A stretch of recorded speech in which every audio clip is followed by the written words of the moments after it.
Hey guys, Stinger 30 here. I've just got back from my trip from Cairns on my Ninja 300.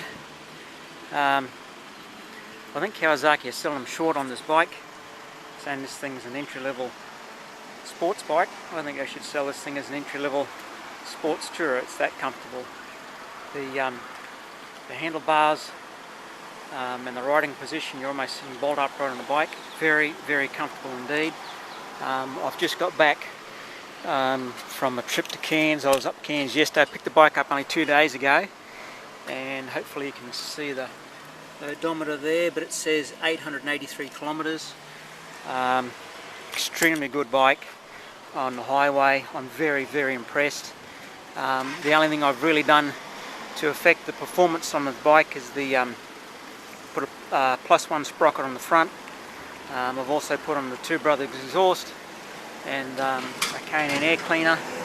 I'm still waiting on the PC5 to show up, but extremely good to ride on the highway. Thoroughly enjoyed it. While I was in Cairns, also went up and down the Corinda range as well as the Gillies range as well. They handled those beautifully. It's an extremely good bike to ride. It doesn't matter if you're an entry-level rider or an experienced rider. This bike is sensational. I absolutely thoroughly enjoyed myself. Well done, Kawasaki, great job.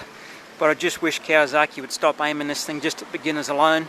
You should aim this at experienced riders as well, someone who just wants a bike to get away as a getaway machine, and also as an entry-level sports tourer, because it's that damn comfortable to ride.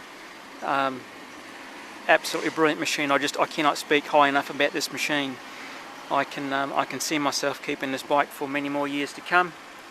As you can see, I've also got my my dry rider tank bag on the fuel tank.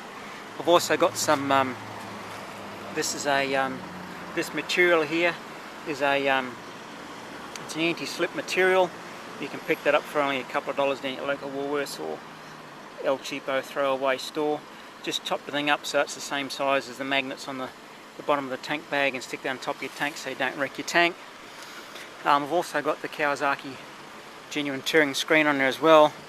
There is a bit of an air gap down here. I can almost stick my finger up underneath there. There's enough air that comes in there to keep you cool. It was extremely hot today, close to about 37 degrees down the highway. I think it's probably even hotter than that. And so long as you're cruising above, say, 60 kilometres an hour, you've got enough airflow to keep yourself cool. Get below about 60 and it gets rather warm. But other than that, fantastic motorcycle. Love it to bits. Looking forward to hanging on to this bike for quite a few more years yet and racking up many more thousands of kilometres on it. This is a great motorcycle. Absolutely great. And the ABS is nothing short of sensational as well. I did some test runs with it, pulling myself up from some reasonably quick sort of speeds. The ABS on this is nothing to be laughed at. It is a great system, a great motorbike, and it doesn't really matter who buys this bike, you're going to enjoy it. So I'll put some down the bottom in the description of the bike. When I get home, I've made a bit of a logbook of how far I've travelled, how much fuel I've used. I'll put those entries in the journal below, so you can just see how this thing went on the highway. And yeah, I'm really impressed. Really, I'm lost for words. That's how good this bike is. I thoroughly enjoyed it. Great motorcycle. If you're an entry-level rider and you're looking for an entry into sports bikes, you can't go past it. If you're someone who's toying with the idea of getting yourself a sports tourer later in life, again, buy one of these things. If you're an experienced rider like I am, and there's no need for you to carry your wife in the back of your bike because she's been and got a license just like what I have.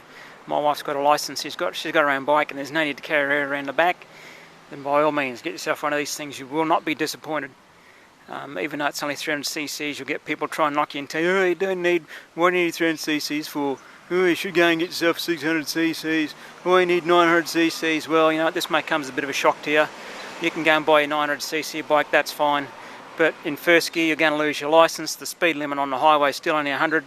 And while you're losing your license, I'll be flying on by and I'll be getting myself no speeding tickets, and I'll be getting 25 kilometres of fuel to 25 kilometres per litre of fuel, and I'll be keeping my licence. Fantastic. Don't let anyone try and tell you that 300cc's is no good. They're full of it, absolutely full of it. There's nothing wrong with this bike at all. This is brilliant. So yeah, I as I said, I'm lost for words. I can't speak high enough about it. It's a fantastic motorcycle, be it for beginners or experienced riders, whether you want to get yourself into sports bikes or sport tourists. I just can't speak highly enough about this bike, and make sure you get yourself the ABS. It was well and truly worth the wait. I had to wait about 4.5 weeks before I got mine, and to be honest with you, the bike is that good. After spending a weekend on it, I would have been quite happy